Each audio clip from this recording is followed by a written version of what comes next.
خیلی حرفه‌ای.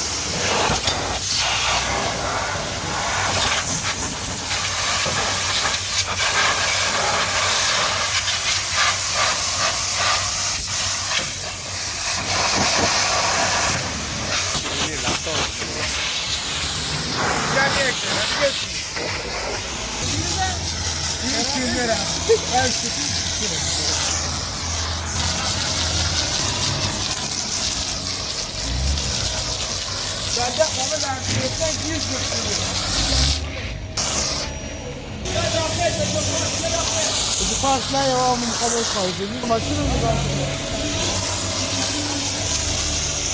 Ya mesela yapıyor ama o koşuyor sen de işte bunu ben قول میگم قول دارم ماشین بیلنگی چیکار بزنی به شاسی بتم آقا شما بشی